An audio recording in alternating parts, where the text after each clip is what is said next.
Friends, good morning. Last class में हमने boron के हैलाइड्स की स्टडी करी थी। हैलाइड्स कंपाउंड्स की प्रॉपर्टीज़ हमने स्टडी करी थी। आज हम बोरोन ट्राई हैलाइड्स की इलेक्ट्रॉन एक्सेप्टिंग नेचर की प्रॉपर्टीज़ को हम स्टडी करते हैं। बोरोन के जो हैलाइड्स होते हैं वो 4 तरह के हैलाइड्स होते हैं, BF3, BCl3, BBr3 और Bi3। इन हैलाइड्स में हम देखते हैं फ्लोरीन परमाणु जो होता है उसकी विद्युत ऋणता सबसे अधिक होती है। वह इलेक्ट्रॉनों को अपनी ओर सबसे अधिक मात्रा में आकर्षित करता है।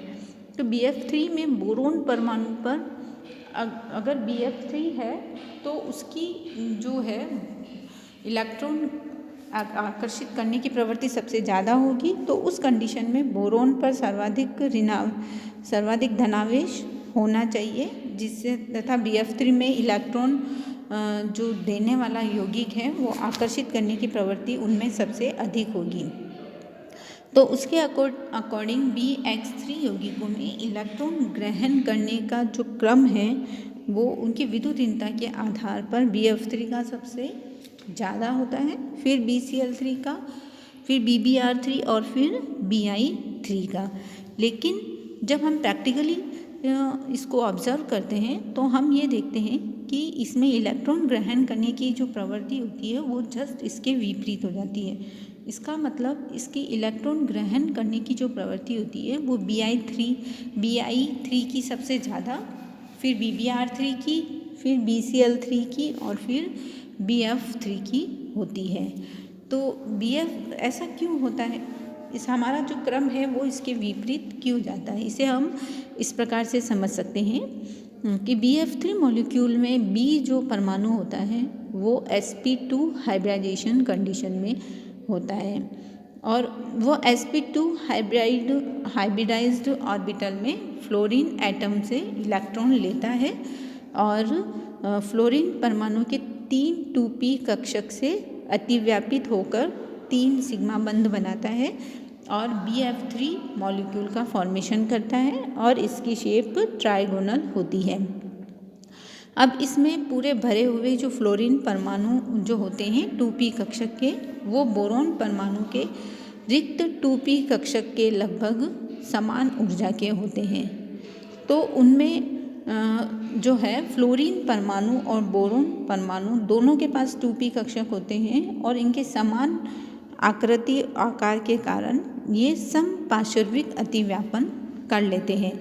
बोरोन का p ऑर्बिटल और फ्लोरीन का p ऑर्बिटल पार्शियल पाई बंध का निर्माण करते हैं।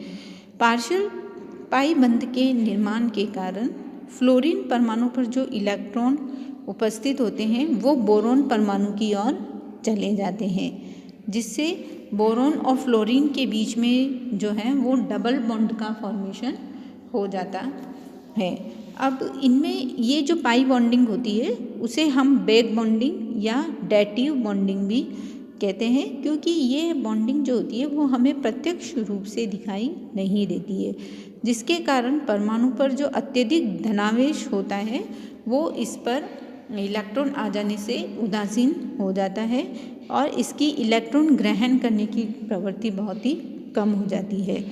BF3 में बोरोन परमाणु के 2p कक्षक और फ्लोरीन परमाणुओं के 2p कक्षकों में समपार्श्विक अतिव्यापन से अधिकतम होने से इनमें p-pi बंध भी जो होता है वो बहुत ही प्रबल होता है।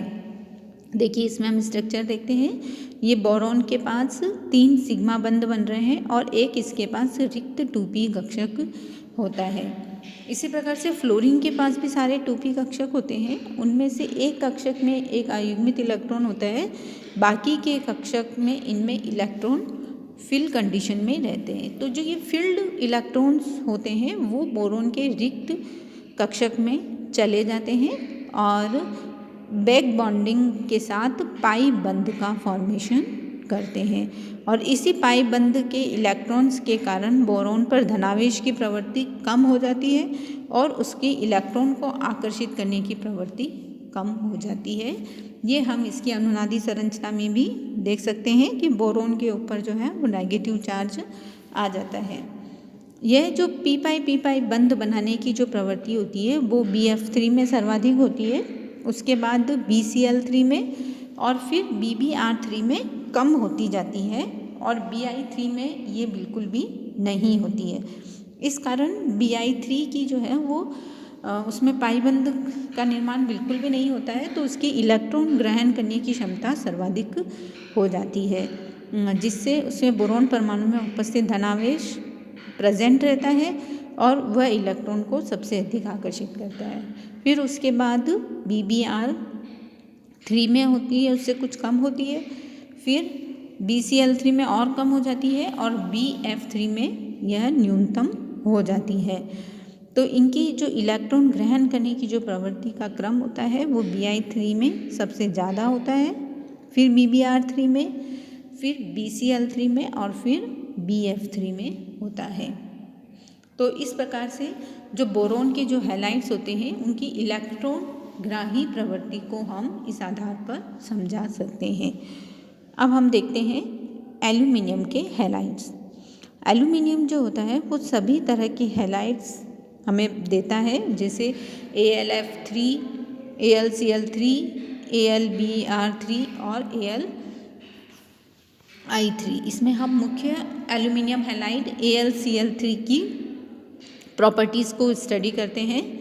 यह एक कलरलेस सॉलिड कंपाउंड होता है। ये जो कंपाउंड होता है वो 2 फॉर्म्स में प्रेजेंट होता है, हाइड्रस और एनहाइड्रस फॉर्म में ये प्रेजेंट रहता है। और यह हमारे क्रायोलाइट जो मिनरल होता है उसमें प्रेजेंट रहता है। इसमें हम एल्यूमिनियम की अभिक्रिया HCl के साथ कराते हैं, तो इसमें Al2Cl3 एल्यूमिनियम क्लोराइड का फॉर्मेशन होता है।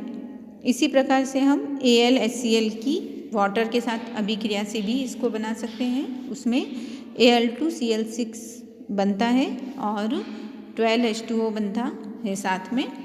इसी प्रकार एल्यूमिनियम की क्लोरीन के साथ हम डायरेक्ट रिएक्शन से भी AlCl3 का फॉर्मेशन कर सकते हैं और इसमें हमें एनर्जी प्राप्त होती है।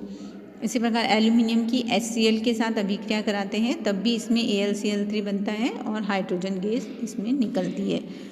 Al2O3 की Cl2 और कार्बन के प्रेजेंस में अभिक्रिया कराने से भी एल्यूमिनियम क्लोराइड का फॉर्मेशन होता है। एल्यूमिनियम ऑक्साइड की हम CoCl2 के साथ भी अभिक्रिया करा सकते हैं और उसमें भी AlCl3 बनता है और CO उसमें बाहर निकल जाती है। अब हम इसकी फिजिकल प्रॉपर्टीज़ देखते हैं। AlCl3 जो होता है वो वाइट कलर का होता है और प्योर फॉर्म में प्रेजेंट होता है। यह एक 183 डिग्री सेंटीग्रेड पर सब्लिमेट हो सकता है।